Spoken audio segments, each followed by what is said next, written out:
First of all, thank you to Crystal for inviting me to come along today and speak to you with regard to what happened at Yarswood and what our involvement as solicitors firms has been.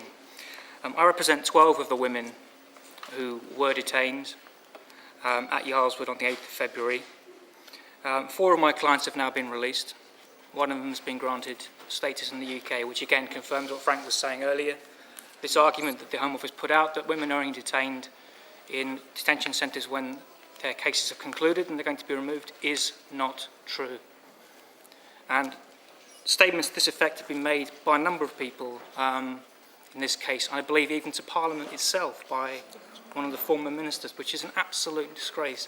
You know, a minister should know the law as it applies to their own department. And I don't know whether they knew what they were saying was untrue, whether they're just parroting what they've been told by Home Office officials. It's impossible for me to know, but they certainly knew or ought to know what they were saying was untrue.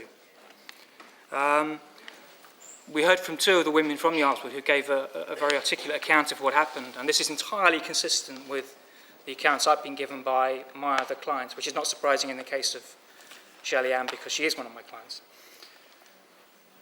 And the accounts the women have given, you've heard before from other speakers the conditions the women were detained in. I completely agree with what Emma has said. The treatment of the women on the 8th of February amounts to a breach of their rights under Articles 3, 8, 10 and 11. We're bringing a slightly different claim to Lead A, and we're bringing a civil claim for damages.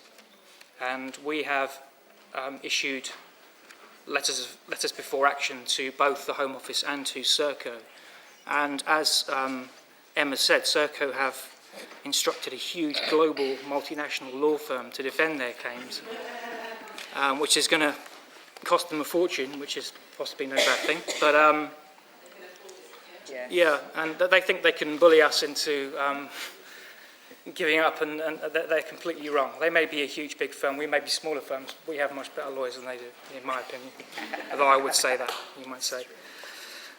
I'd just like to briefly mention the case of one of my clients who has now got status in the UK, and she was in the corridor kettled along with the other women, and at one point, as you heard earlier, some of the women opened the window and some of them got out, and some of the other women who remained in the corridor, including my client, attempted to pass clothing out to the women who were outside because it was snowing. It's February, it's very cold, and as they were trying to do this, as you heard earlier, one of the Serco guards used a riot shield to assault one of the women and then to knock her to the ground. And after that, as my client was pushing clothing out, the Serco guards came over and slammed the window onto her finger, nearly chopping the end of her finger off.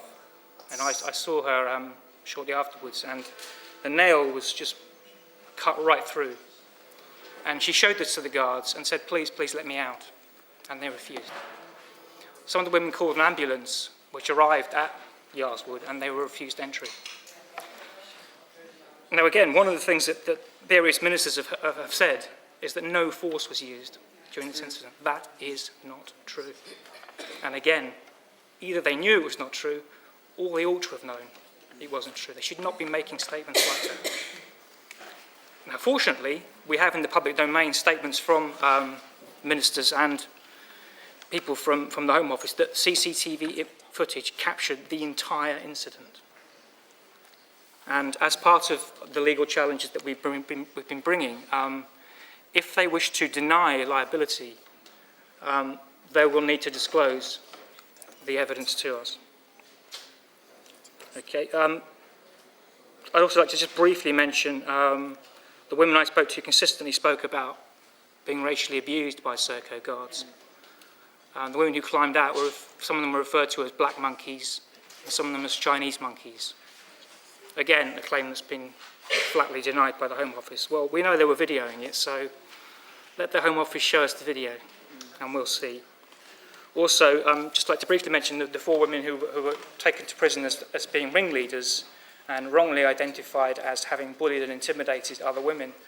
When I've spoken to women at Yarswood and said to them, was there any bullying or intimidation, people telling you not to eat, they looked at me incredulously, what are you talking about? Of course there was no bullying. So again, that is a statement that's been put out that is simply not true. Indeed, the Home Office sent a document to me because they're so incompetent, they didn't properly redact it, which means black it out, so I could see the names. And one of the names, someone who's accused of being bullied, is a friend of one of the women. And she rang me up from Yardswood because I told my client and said, this is rubbish. She didn't bully me, she's a friend of mine. So there's an awful lot of lies have been told.